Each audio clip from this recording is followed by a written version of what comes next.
Hello there, Stevos, and welcome back to another Let's Talk video. In this video, I am going to be discussing Apple's WWDC 2025 event. For those that don't know what WWDC 2025 is, it's mostly for developers. So for apps like, I'll give you some example, like apps like Facebook or Twitter, or like the weather, like BBC or Sky, or those kind of apps where there's developers who develop those apps, who maintain those apps, who they're always working behind the scenes on these apps, obviously, aren't they? And they're always improving them and all of that stuff.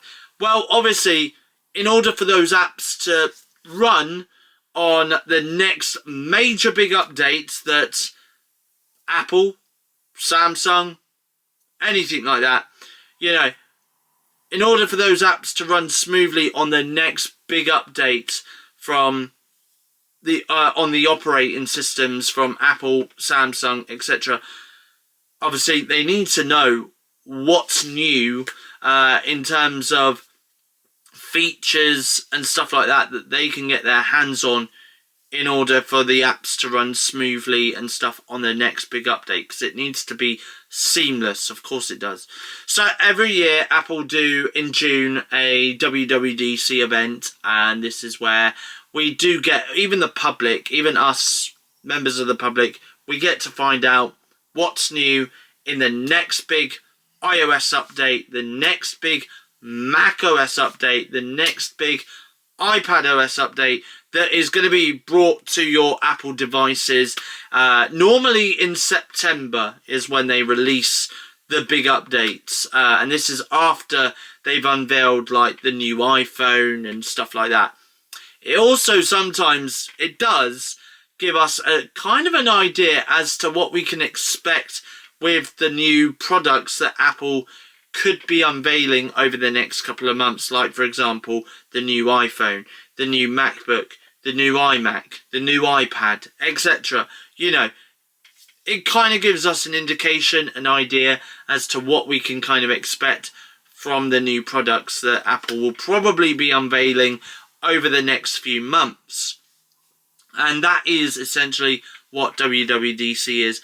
It's also a workshop for developers in America to go there and have a tour of the new updates on Apple devices and kind of get a feel of the new updates as well.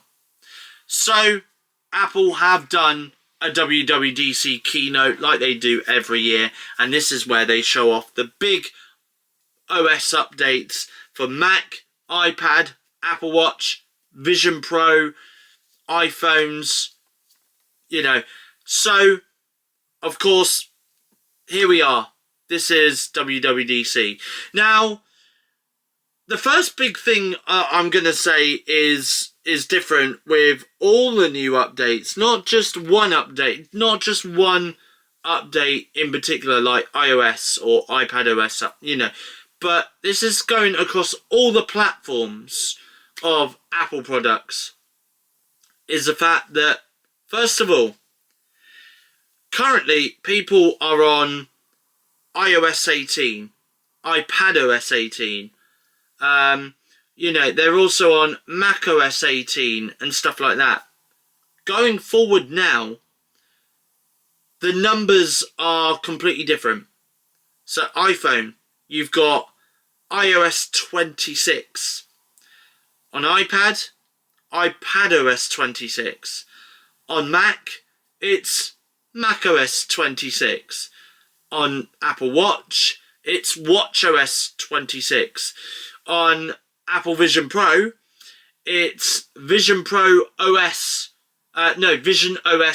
26. Now the reason being is because, like car manufacturers, you'll find that there's a 2025 model of a car, for example, got announced last year in 2024. later this year in 2025, there could be a car that could be announced and it'll be classed as 2026, you know? And then next year, there'll be a car that will be released and it'll be under the 2027, you know? So, and that's the same with the OS updates now that Apple are doing. So this year, this June, we've been given iOS 26, iPad OS 26, Watch OS 26, Mac OS 26. When we get to June next year and Apple do their next WWDC event, and they're talking about the next iOS update, the next iPad OS update, it's going to be classed as iOS 27, iPad OS 27, and so on and so forth. You get the idea.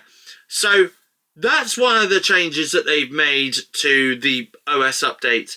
The other big OS update that they've made, and this kind of started off with Apple Vision Pro and is now going into all the other devices as well, is the fact that now we're getting liquid glass in terms of, like, for example, the dock on your Mac or iMac or whatever, you know, that's going to be all the app icons that are in the dock are going to be docked with the background being liquid glass, you know. So it's not going to be like kind of non-transparent. It's going to be, you know, the transparency is going to be there. And it's going to make it look a bit more cleaner, more tidier, more sleeker as well. So there is that. And that's not just coming across iOS. It's going on iPad OS, Watch OS, TV OS, Vision OS, you know, all of that kind of stuff. So they've kind of tidied that up. You know, they've kind of allowed as well on iPhones for the clock face in the lock screen. So you can have the clock be really, really long in terms of like on the photo. However, when notifications start to come through and the photo starts to go up a little bit, the clock face goes up into a much more smaller clock.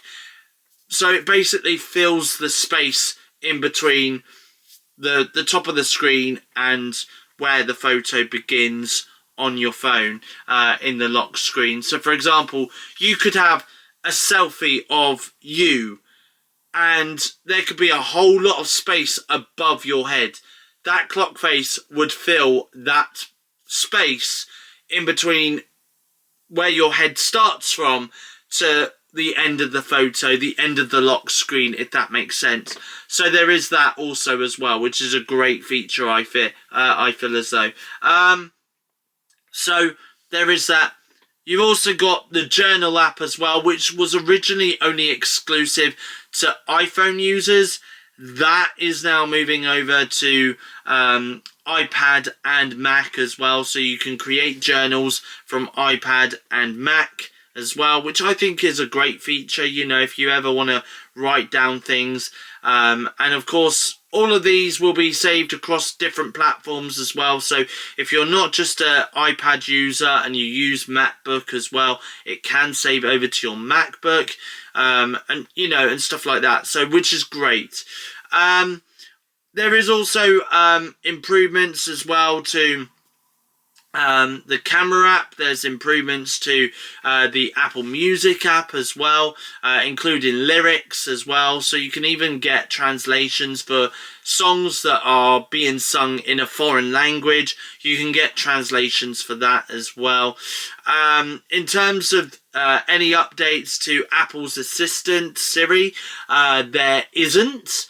Really, there's not really any updates to that, but it seems as though Apple are more focusing on Apple Intelligence than they are in terms of their former Apple assistant, I guess, in a way, because I feel like that assistant is just being phased out. I feel like you know, for as long as Apple Intelligence is around, I feel as though that Apple Assistant is starting to slowly disintegrate, disappear. I feel like eventually, within the next couple of years, we're not even going to need that Apple Assistant, because Apple Intelligence, AI, is going to become our assistants instead, you know? Which is really weird to kind of think of it in that way, really. It's kind of weird.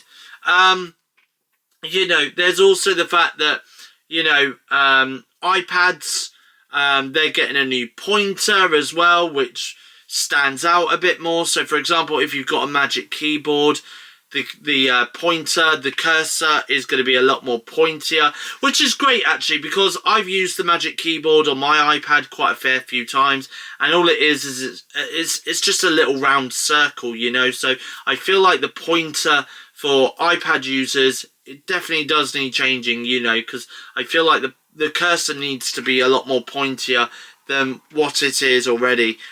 So there is that as well. You know, there's also some new exercise regimes as well, and stuff that you probably find on the new Apple Watch updates and stuff. Probably some new health features as well on the Apple Watch OS update as well. Again, tvOS, there's a few updates there where we are getting like a more cleaner design for tvOS. Again, it's using that liquid glass design within the tvOS update. Again, we're getting more spacious widgets as well on the Vision OS updates for those Vision Pro users out there. Not that I think there's many Vision Pro users out there already, because to be honest with you, who is using Apple Vision Pro at the moment? Like, honestly, I'm not seeing anyone out in public at the moment using an Apple Vision Pro headset.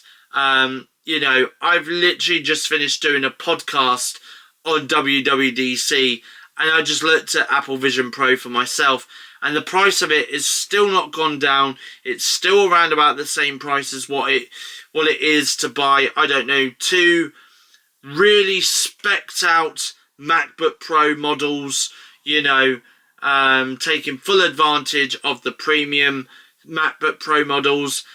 You know, the Vision Pro is around about it starts off at around about £3,500, and then it goes up to around about £3,900, depending on the storage that you want for your Vision Pro, which is either 256 gigs of storage to 1 terabyte of storage, you know, so there is that as well. So yeah, so that is pretty much really you know, everything that I want to talk about in regards to WWDC. Now, in regards to when this will be released, obviously developers can get their hands on it now. The public can get their hands on it from next month, from July, and then of course it rolls out officially in September. Although sometimes though it does kind of depend, because I think there has been times where a certain iOS update or an OS update has been delayed. It's come a little bit later. It's come a little bit later compared to other devices. So for example, we could see iOS 26 being released in mid-September, and then we could see macOS 26 being released in the end of September or even the beginning of October. That has also been a thing that's happened in the past. Now, do let me know, by the way, I have done, again, a separate podcast. I'm sure that probably dives a little bit deeper into what happened during the Apple event keynote presentation. But do let me know in the comment section down below what you're most excited for, what you're most anticipated in seeing in iOS 26, iPadOS 26, macOS 26, which is called macOS Tahoe, by the way, or visionOS 26. There wasn't really anything that was announced for AirPods or even the HomePod or anything like that, which is really interesting. But again, this was just purely a keynote that was primarily focused on what developers can expect to see during the next big OS updates for Apple devices across the platform. So there we go. that is my thoughts anyway on the WWDC event. Feel free to let me know in the comment section down below what you think of it, whether you've watched the presentation or whether you know about some of the presentation features, what it featured and stuff. Let me know in the comment section down below. As always, if you are new around here and you like what you see, feel free to give me a thumbs up. As always, if you are new around here and you like what you see, feel free to hit that subscribe button down below to become a Stevo, and I shall be back again soon with your next YouTube video. But until then though, it's goodbye, thank you for watching, and I'll speak to you guys again in my next YouTube video.